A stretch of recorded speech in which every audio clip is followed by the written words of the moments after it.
What you have on the web page then is the capability to find out the instructions. It shows you, again, similar, this is basically the link that you can look at a couple of top pages. So then you just simply go back, if I can get this to work for me, okay, and under the Welcome to Humanities tab, again, it has the different ones. Critical review instructions, we're going to talk more about that next week. There's the grading scale. I showed you folks that last time. There's your grading scale, how many points. When you go through and start figuring out how many points are actually available to you, it exceeds 900. As I told you, the reading quizzes, actually, instead of 200 points, are 225. The essays, 225, so there's 50 inbuilt points there. You also have, and oh, by the way, in case you're trying to figure out how do I cite the textbook in my essays, and hopefully this is going to work this time. I'm going to save it and see if that works. Yes, it worked that time, except that didn't. Okay, let's go with that one. Okay. All you have to do is copy and paste this. Literally, just copy and paste that and create a file, works cited for essays, copy and paste and put that in there. And then every time you write your essay, copy and paste and put that at the end of your essay. You're good. Yes, ma'am. And where do we turn the essay into? They will be turned in to Blackboard, and I'm going to show you how you do that too. Again, this is under the Welcome to Humanities tab. You have all the information. There's your syllabus. There's your weekly schedule. When you click on the weekly schedule, it actually calls up. Here's week 1, week 2, all the way through. It shows you what we're reading, what we're going to cover, and what assignments are scheduled for that week. If you really want to know when everything is due, you click on the Course Calendar tab. In the Course Calendar tab, mine calls up for all my classes, and I have like 6 classes up here. So, but if you just click on, I think you guys are that color. No, that's online one. It tells you that the student introduction, which I'm about to show you, is due by the 22nd. And so you can click on the calendar. Underneath this are the learning modules. I showed you that last time about the cartoons and the reading reviews. Under the reading reviews, and it's actually working today. Yay for us. There are questions there. You do not have to write out the questions. I'm not asking you to submit those. These are questions as you're reading through the chapter. What are some of the key points I should be thinking about? I have one student, I have to answer him. He's on my online class and he wants to know a little bit about the Egyptians. I think it's question, down here. It's one of the questions here. I think it was this part here. Why was it such a successful aspect? Well, these are questions just designed to help you as you go through the reading. What are some of the key points? And if you'll notice, I give you a couple of examples of answers to these, just brief ones. What was the significance of food production in the Neolithic culture? Freed man from a nomadic way of life. Okay, there you go. That's all you have to know. I mean, you don't have to write that down. It allowed man to settle in one place and raise food. Didn't have to pursue it all the time. That's one of the key aspects to help change civilization. Essay topic. We'll look at a moment, talk about changes and advancements that led to civilization. There's one of them. And so you have the different ones just for you to know. And then underneath that, you have underneath the learning modules, you have the reading quizzes. Now you'll also see there, it says etc. because I have a couple other things.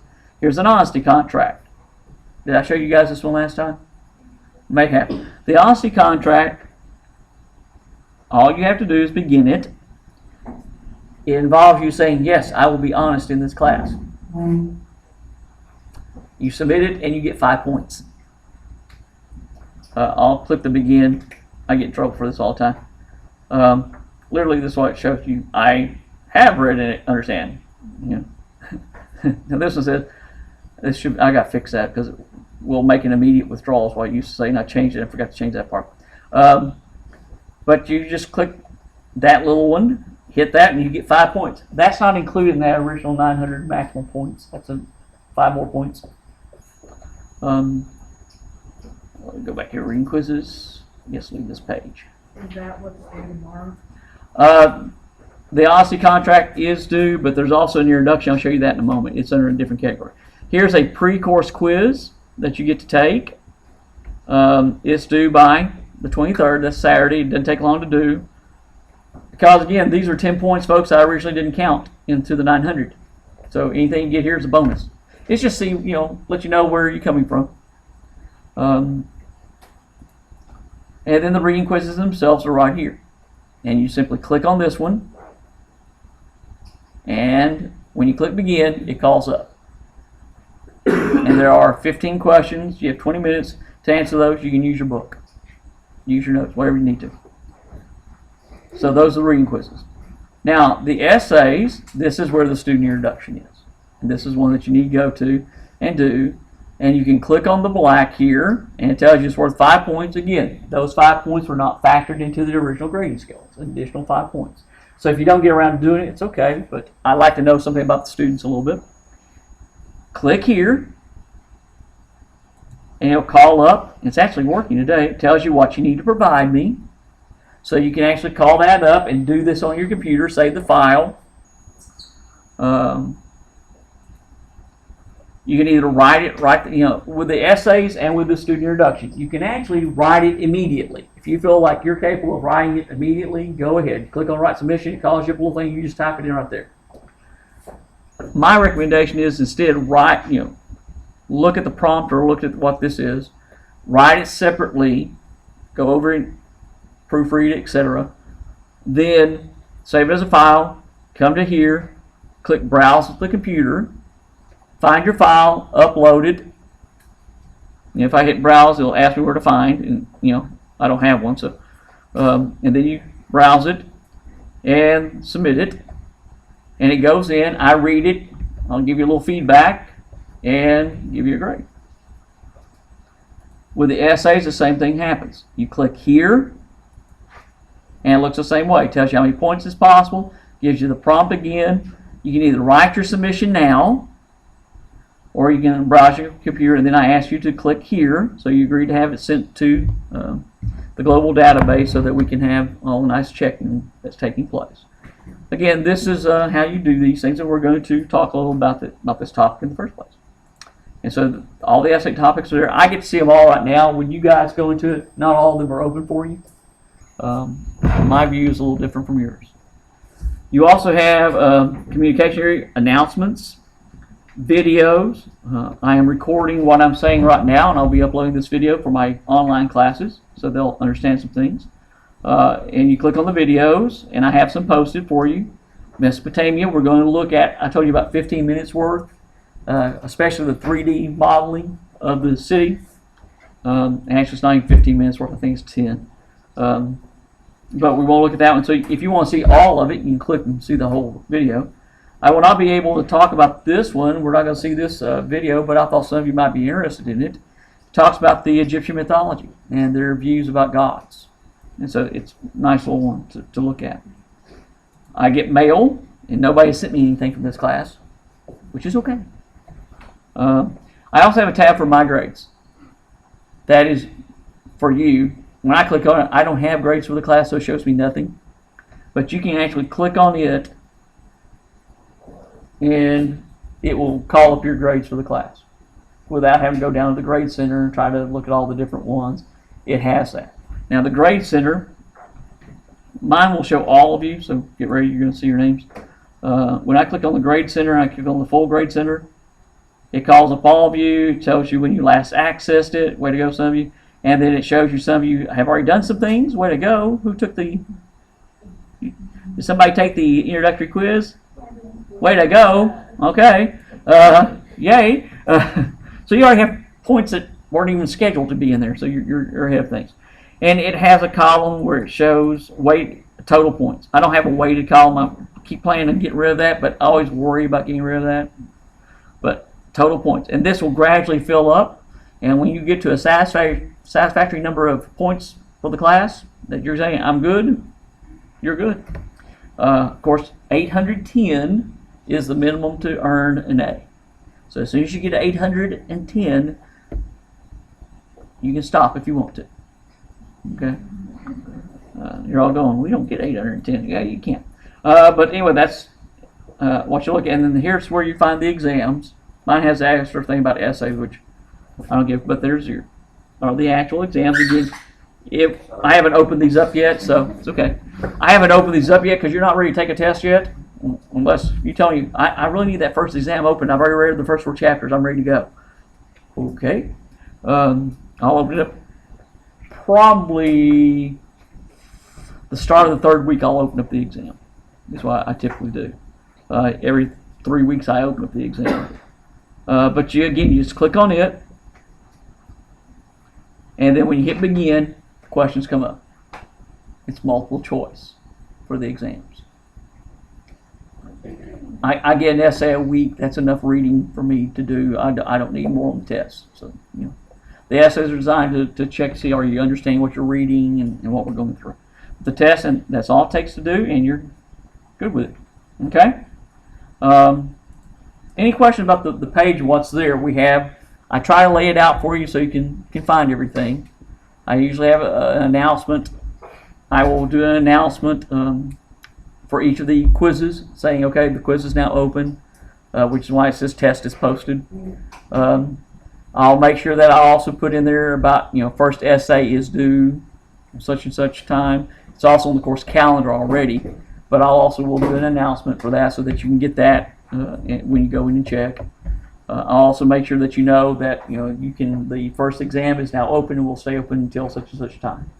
So whenever the exam opens, I'll make sure I get an announcement like that for you folks. So that, again, try and make sure it's very clear. When I grade the essays, I go through them, and yes, folks, I do teach English. So yes, I do look for spelling and punctuation and structure of the essay, etc. That plays into it. It will impact grading situations. I also look for details. The first topic that we're about to talk about is this one right here, about the earliest people that inhabited the Fertile Crescent were nomads that moved about the living off the land. What changes, advancements specifically discussed in this chapter enabled people to gradually settle into communities? I mentioned that earlier, didn't I?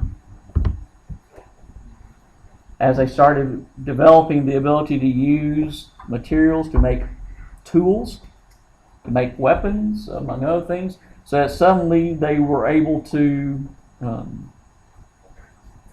use what materials they had at hand to build and make things.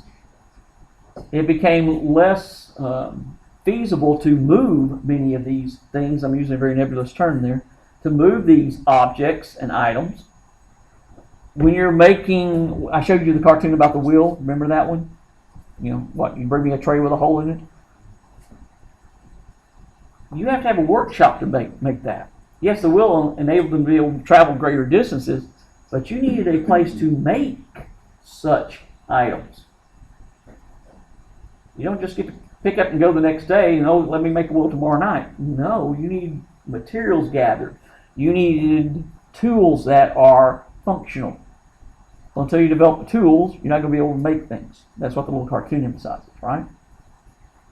Well, now you can make, but you also need a workshop. You need a location specifically for making. And so development of tools led to more stable environments. Learning how to plant crops changed it. In the textbook, on page 3, the comment is made about the Neolithic nomadic individuals learning how to domesticate wild flocks of sheep in the Mesopotamian area, and goats, also herds of goats. Once they learned how to do that, they realized, we don't have to keep following animals all the time. We have the animals right here. If we need meat, we can just go grab one of these.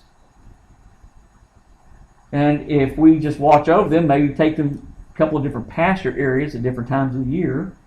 But for the most part, we don't have to go following the food. The food is here with us. So domestication of animals helped to change the nature of civilization. The world altered in that way. Finding water sources. The Mesopotamian area that we're really focused upon, in that Fertile Crescent area, you have water every place when you look at it. It is bounded at the top. You have the Mediterranean, you have other seas off to one side, you have the Euphrates and the Tigris rivers flowing down, you have the Persian Gulf below. Water is every place. Where there is water, there will be growth of life. Plants are growing. You learn how to eat those plants, ones that you can eat, and you learn that, okay, we can actually take them and grow. We can reproduce these plants. All we have to do is take our tools we have made, and instead of using the spear to stab somebody with, we turn it into a plow point. And we hollow out furrows. We put seeds down, cover it up, the rain, the water, etc. They build canals to help do this. Now we suddenly have food growing. So we have domesticated animals for meat source. We have plants growing for other sources. And the result is that we have a civilization. We have a world. These are some of the changes, the advancements that help. Building of bricks. They learned how to do that. When they finally settled down, they started making things such as wheels, and they started making other tools like bricks. You take clay and you sort of get lumped together. Next thing you know, oh, hey, this dried out. Look, we can build with this. Next thing you know, you have ziggurats, huge brick structures. You have homes made, one after the other of these changes and advancements and discoveries, if you want to call them that are used, and it mentions many of these. Let's talk about the development of metallurgy. You know, the Hittites bring the use of bronze. So now you're not using stone figures for, you know, axes and for, you know, spears and arrows or everything else that you're using. You now have metal used. And the Hittites get that. They come over from Asia area because the Chinese have been working with metal for quite some time. They're really, really good at it. The Chinese do all sorts of advances before it hits the Middle East. As we look at it, they're doing some things before they know about, but nobody went over to China. It takes a while before they find out about that. You know, they had gunpowder. Who knew? They were using it to make fireworks. Eventually somebody got another idea of how to use it. But they were working with metals well in advance of other areas. But that eventually reaches, and suddenly metal becomes used. And you can do all sorts of aspects with it, and that changes up. Plows become more efficient. Weapons become better.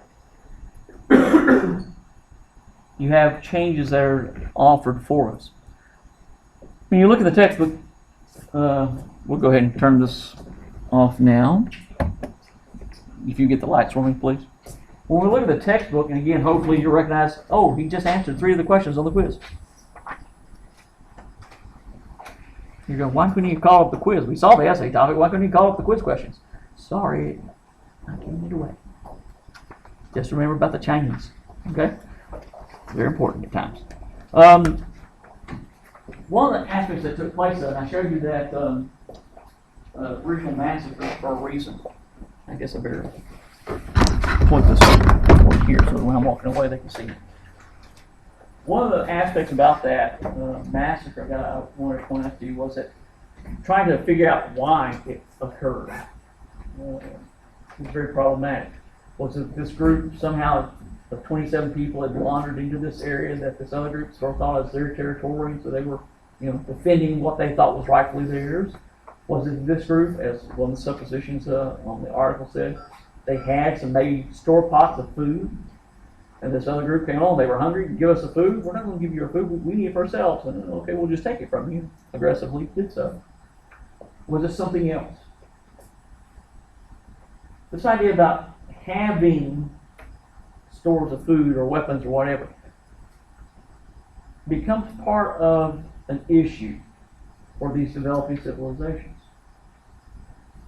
You're growing food, you're growing, you have flocks of sheep, or you have herds of goats, you have animals that you can use, and you may wind up with more than you need. If somebody comes along from another place and they say, oh, can I have some of your food? Sure, you know, I'll give you some food. And next thing you know, other people are coming up and say, hey, can I have some of your food? Can I have some of your food? You know, I hear you've got extra. Can I have some of your food? And, you know, eventually somebody goes, listen, I'm not getting paid for this. I can just keep giving you stuff. And they go, ooh, paid. They get this idea. We can charge people for our extra. Those who do not have, we can say, here, supply-demand situation. Capitalism. And you're all going, really? Yeah, capitalism is one of those aspects that helps to develop civilizations. In your textbook, I think it is on page 7. They have, talk about little making connections, they show you little pictures and stuff. Here's one of the great aspects that we have. We know this is taking place. We know that capital aspects are taking place. Because some of the earliest recorded tablets that we have to call them tablets because they're in cuneiform of the Sumerians. Sumer, the mother of all of our civilizations, where everything started, because it's in the Mesopotamia areas and that Fertile Crescent. We found clay tablets there, and one of the earliest tablets they found, and it points it out for you, it's figure 1.10. It's a bill of sale. For animals, this is what it says in the book. I'm just going to read it to you. Hieroglyphs are the cuneiforms of ancient Egypt. The tablet from Sumer, written in cuneiform, is a record of accounts listing the sale of animals and such commodities as bread and beer.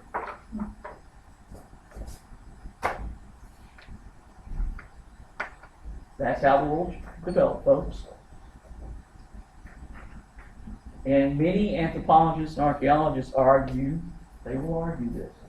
It's not so much the animals, it's not so much the grain that they use to make the bread, it's the beer that led to civilization. Animals you can take with you. You can find plants, even if you wander around, you still find plants to eat. You cannot find beer out in the wild.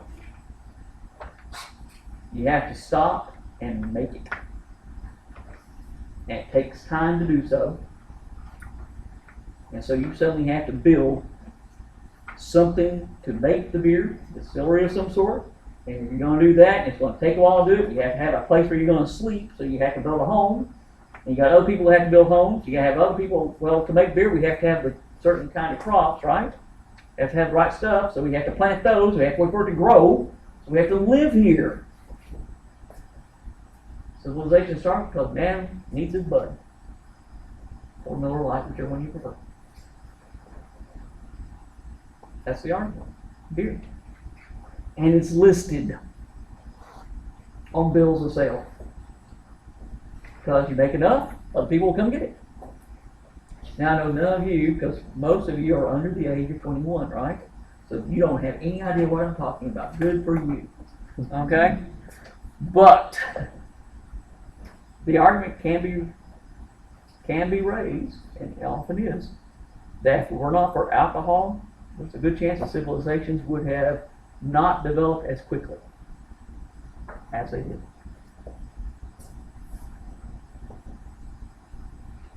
See what we owe to the great, yeah, there you go, yeah, all right. Yeah, see what we owe to Budweiser, Heineken, and all the rest of it. All goes back to that. Man's need to drink beer. Gotta wait for it, gotta go. That's why you need water too, though. See, that's why they go around the water. Because you have to have a supply of water to make it. There you go. We have bills of sale. Well, that's important because if you're going to sell these items to people, whether it's beer, bread, whatever else you're selling, it's like this. Okay, somebody comes in and says, "Oh, can I have some of your bread? I'll pay you next week. I'll be back. No problem. Okay, here you go. I'll see you later." Guy goes off, and 3 months later, the other guy goes, "No, you're gonna get paid by that guy." Well, what did you give him? I gave him some bread. Well, how much? I don't know, 2, 3 loaves, something like that. Well, what were you going to charge him? I don't know. So much per loaf. Or did you give him 2 or 3? I don't know. He says you never gave me anything. Well, no, I did. Well, where's the record? What do you mean record? See, when they started producing these goods and they started trying to trade, it necessitated writing. You need to have written form. We need to have some recording. In the case of, as you can see in the book, on page 7, originally clay tablets. In Sumer, they had plenty of dirt, plenty of clay, and that's what they used. They used a stylus to engrave the cuneiforms to record what was taking place. They take the tablet, they can either bake it in the oven, get it done in about 30 minutes, have to let it cool off for an hour, then you can take your receipt with you once it's baked. Or if you didn't have an oven, you simply made your little brick, you carved it in, did your little stylus to record what you were selling, and then you left it out in the sun until it dried. You told them to come back in about 5 hours till we dry and get your receipt. It wasn't immediate. But you had to have receipts, which means you had to have some way of recording what was taking place, which necessitated that you had some sort of writing of a form. In the case of the Sumerians, it was cuneiform, figures that represent. In the case of the Egyptians, it's hieroglyphics. The Egyptians then learned something else of. They have all this marshland around the Nile River, and all these weeds were growing up. They start chopping down and doing all sorts of things with them. Including, hey, some of it we can actually make cloth from, linen, stuff like that. And others they beat out, and next thing you know, made this little paste thing, and it dried out, and you had all this white sheep-looking stuff. Those came from the papyrus plant. And instead of having to wait for the clay tablets to bake, just record it on here. Here, we'll get some dark stuff over here, and we'll scribble it all on this thing. And you had paper receipts. Because papyrus, you didn't have to wait for the tablets to bake, because paper was already fixed. You just pull off another sheet and use it again. And that's where we get the word paper from the papyrus. The plant that they used to actually make, among other things, the forms that they used for their receipts. And that's really what they were originally designed for, to write receipts and issuing of orders. That's what papyrus was for, the paper. So that as the Egyptians developed that helped a great deal. Of course, now they used hieroglyphics, again, images, which caused some problems later, because it's not until the 19th century that we were able to figure out what those hieroglyphs meant. Took a long time. The Rosetta Stone, we'll get to that later. But the Rosetta Stone actually enabled the encryption of the hieroglyphs. Until that time, nobody really quite sure what they meant. Had some ideas, but it wasn't as easily understood once Rosetta Stone was found, because it had the same message in different languages on it. And once you looked at this one language, ancient Greek, and you recognized what it was saying, and then you realize, oh, this one over here is saying the same thing. Well, that means they're all saying the same thing, and you're able to then start decrypting. But you have the development of writing that allowed bills to be written. So now suddenly you have the opportunities for that to occur. In your book, it talks about metallurgy on that page there, but it also talks about the development of the counting and writing. That's on page 6. Writing made it possible to record and preserve information. Pieces of clay molded into objects to represent specific commodities, pictographs, the hieroglyphs, the cuneiforms. They're able to do that. All this helped to build these worlds. And so when the Mesopotamian area, the land between the rivers, that's what Mesopotamia means, when it developed, what we wound up with is, and you'll see in your book on page 8, there's a brief little map of it, and you can see how it looks.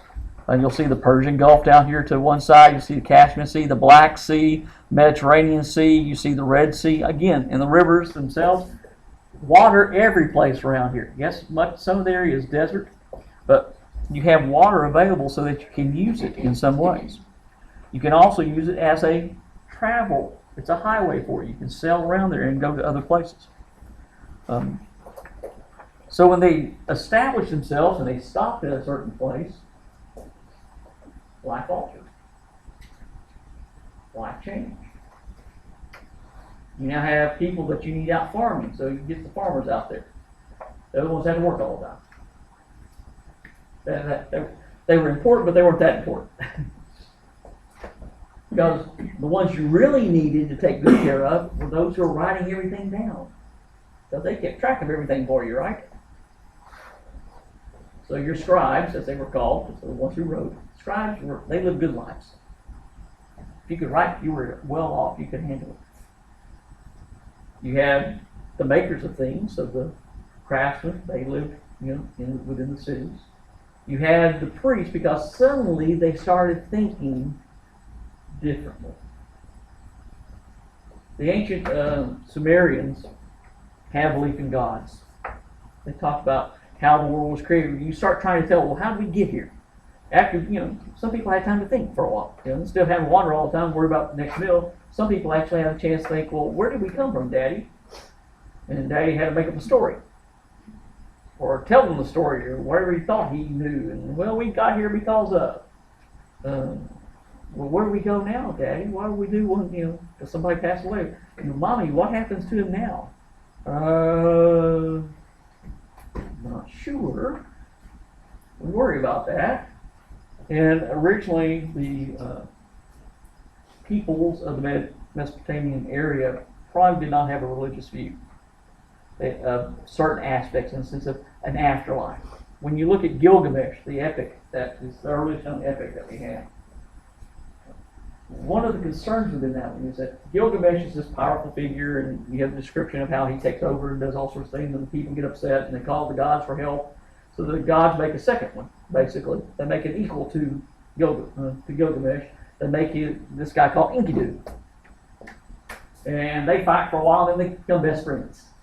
Yay, bro, they're best friends. People are doing great. They've now got two of them. But they go off and have all sorts of adventures because people are happy. At least he's distracted. He's not doing all the stuff to us now. But at one point, Enkidu dies. It's after Ishtar, the goddess, has approached Gilgamesh and she wants him to be her lover. And he says, no. Turns down a goddess. Because he says, I know what happens to all the people you've loved in the past. This happened, this happened, and this happened. I'm not going to have it happen to me. Sorry. So she gets mad and goes running off to her daddy god. And literally, she does. And says, he turned me down. Well, what do you want me to do? Well, set the bull of heaven on him. So they set the bull of heaven against him. And Enkidu and Gilgamesh kill it. Enkidu picks up the thigh bone of it and throws it at Ishtar and says, here you go. See what? Which they didn't say, well, to Ishtar, so she poisons him and he dies. Gilgamesh loses his best friend. But more importantly for Gilgamesh, he goes, Enkidu is just like me, and he died. I'm going to die. And so he worries about dying. And he doesn't want to. So he goes in pursuit of immortality. Doesn't get it. He fails. He has to come back and recognize he's going to die. Gilgamesh is 2/3 God and 1/3 human. Which, okay, 2/3 God, doesn't at least part of you live forever? No. The Sumerians don't have a concept of the afterlife. That's going to come along later. Other cultures are going to come up, there's got to be something beyond this.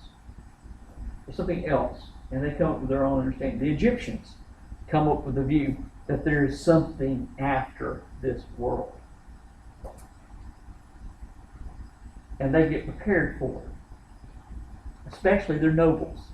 Because they want to make sure their nobles are really well off when they get to the afterworld. That's why they built the pyramids. The pyramids are actually tombs, right? That's when they were built. They were built to be tombs for their pharaohs. Now here's the situation though. You would think that being the servant to Pharaoh was a good job. You got to live in the palace, you got privileges, you got to take care of it. What you didn't quite maybe grasp early, but it hit you later, when Pharaoh became mortally sick, and everybody knew he was going to die. Of course, they've been building the pyramids because they always prepare for it. They were built years before. But when he gets ready to die, you're in trouble too. Because when pharaohs died, they wanted to be comfortable in the afterlife. Which means they want to take all their stuff with them. So all their treasure would go in there with it. Artwork would go in there with it. They didn't have museums for their artwork. They put them in their tombs. Because they wanted to wake up and look at it. When they awoke into the afterlife, they want to be able to look at their artwork and have their gold and have their jewels. They wanted to have their pets, so all the cats got mummified. And they wanted to be comfortable in the afterlife, so they needed their favorite servants with them. Yeah, here you are, the servant to Pharaoh. And when he died, you did too. Whether you were sick or not. What about the last one? Well, sometimes they sometimes looked after them, but there was a place for them in there too. They let her go ahead and live. Or if she died first, they put her in there later. She would go first. But they didn't do it that way, because women were really important in Egyptian culture. Okay, women were important, folks. That's how you trace your line. Your lineage was actually traced not from the father, it was traced to the mother. And all the property was kept under the mother's name. The ladies are going, all right, good for us. Yeah, that's how everything's going through that way. If you're, again, we'll sort of skip ahead a couple of chapters. Remember Pharaoh's daughter in the Old Testament? Finding Moses in the bulrushes and all this? That's why she was able to bring him back, because, hey, she's Pharaoh's daughter. We honor her. She got to do whatever she wanted to.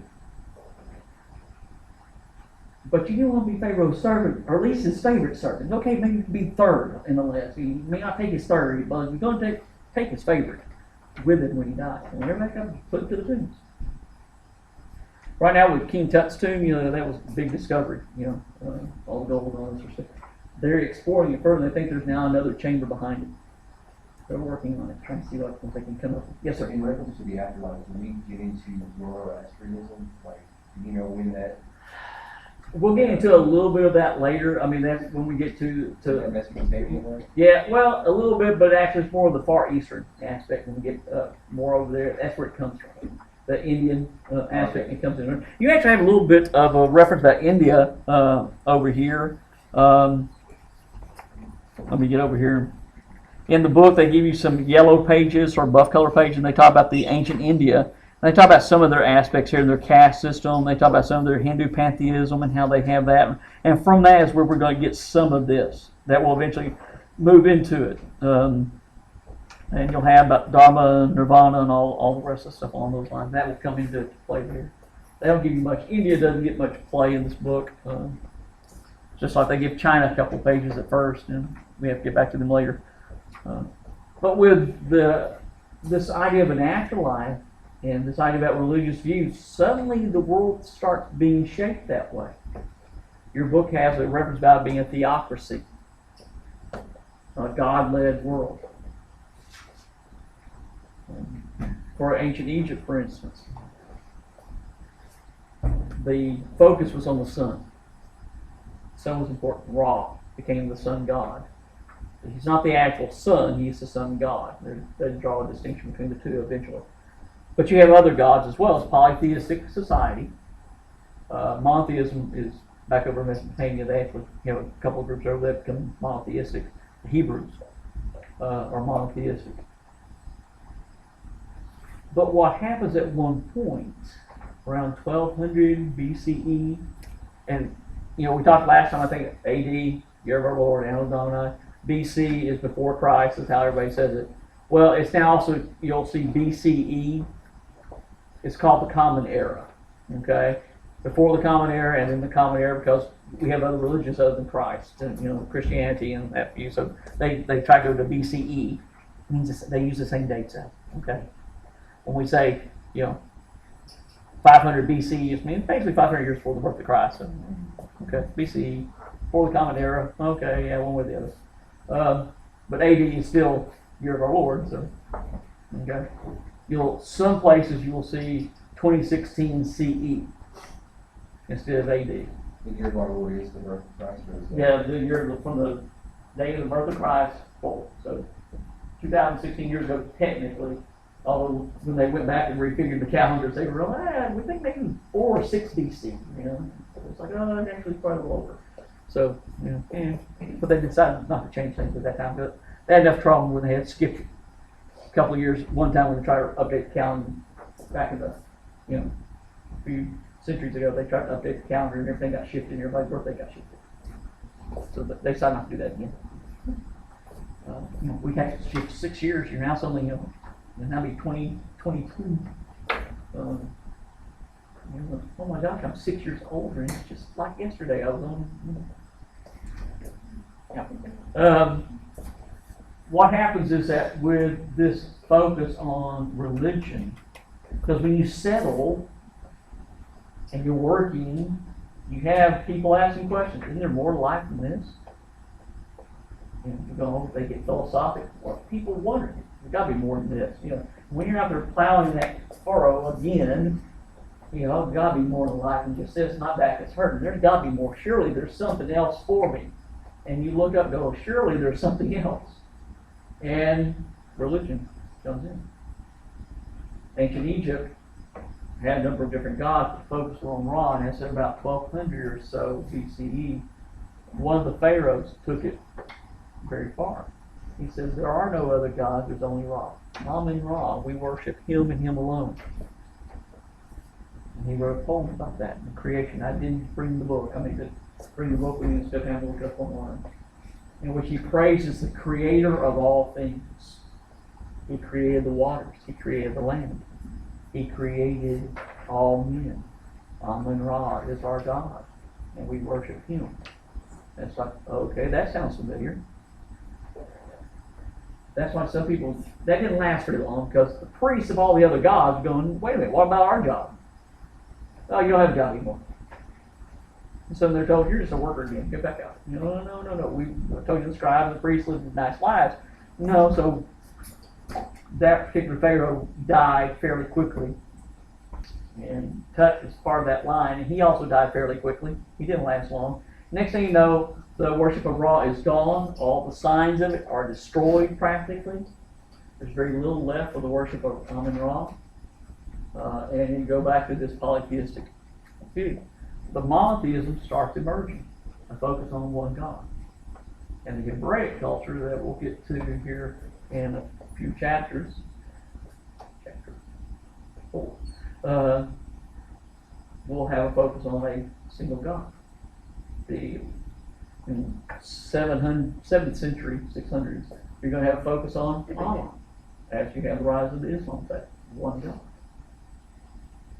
So you have Hebraic Judaism, you have Christianity, you have Islam. All these are going to focus on a single God. Monotheism becomes part of it. It actually develops in the Mesopotamian era.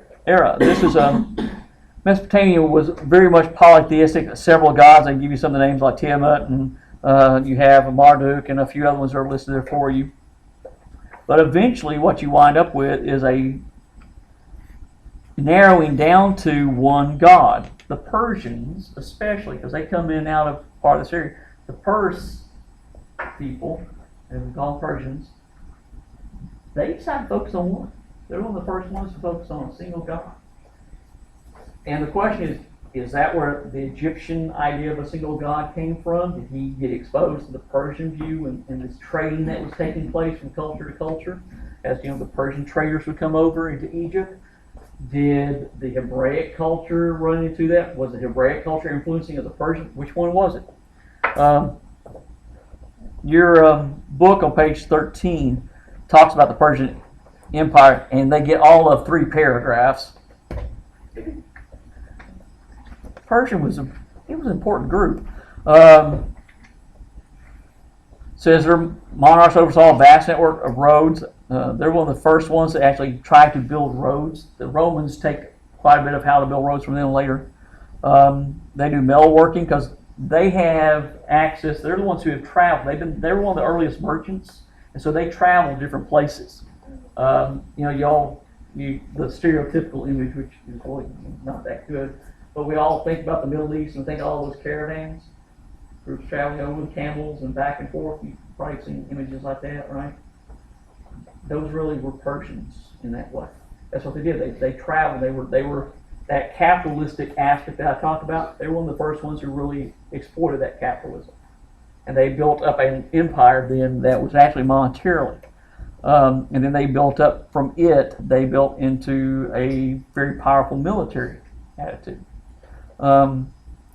So around 1000 or so BCE, again, we really have the rise of the Persians. Now, again, I told you that the Egyptian attitude toward a single God was a little earlier than that. The Persians have been around for a while. even before, I mean, until we say, okay, it starts here. It's very hard to say it starts here. I mean, we have some recorded aspects, but again, we have to take it. They weren't writing, today, the 11th of January, 1102 BCE, they didn't do that. So we had to try to operate and work with how they looked at it, and this reference or that reference, and they tried to come up with it. So they sort of, overreaching in the first millennia. So around 1000 or so BCE. Well, they came up, and this is where you were asking about Zoroaster. It's referenced here. That's why I want to get to this one. They had the single God, and they built it around the prophecy of Zoroaster. Probably they got much of the ideas in their connection when they were traveling to India and bringing back, and through China they ran into the silk and the spices. That's probably where they encountered some of these views and attitudes, and this prophet of Zoroaster, because that's who you're supposed to represent. And if you'll notice, it's around the 7th into the 6th century BC is when we date Zoroaster. They would have already been exposed to a number of different cultures at the time, so this prophet of Zoroaster who puts forth his views about religion, sort of an amalgamation of a number. And much of it, they like it, if you really study into it, which again, they give you one paragraph. If you go to India, you'll look at some of the ideas that are actually there.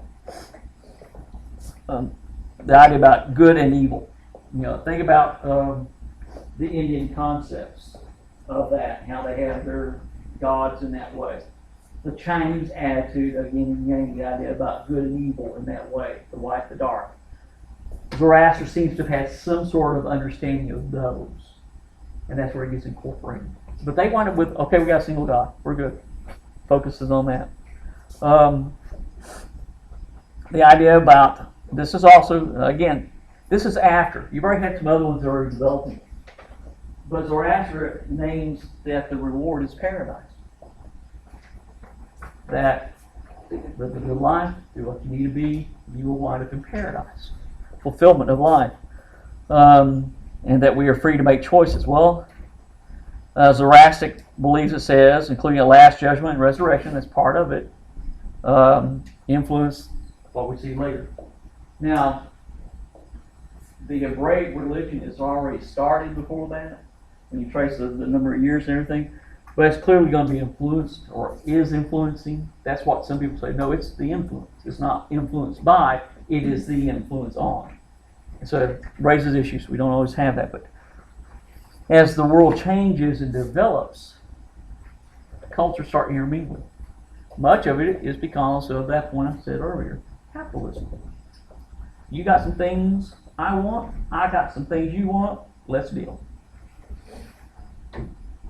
Okay, you got stuff way over here you need to get rid of. I got to get it over to this guy way over here. Well, how am I going to do that? Well, we need to build some ships. What's a ship? We live out here between rivers. Well, we need something to sail on. Okay, well, we'll build up something to sail on. And the result is that you wind up with a world that is very, very built, because you have delineation of who's doing what. And I have 9 minutes. We'll go to 12:05. I have 14 minutes. Good, because I'm about to show you the film clip. I looked at that and went, oh my gosh, time's right. No, we get through 12:05. I'm good. The building of a world, suddenly you have delineation. You're the farmers.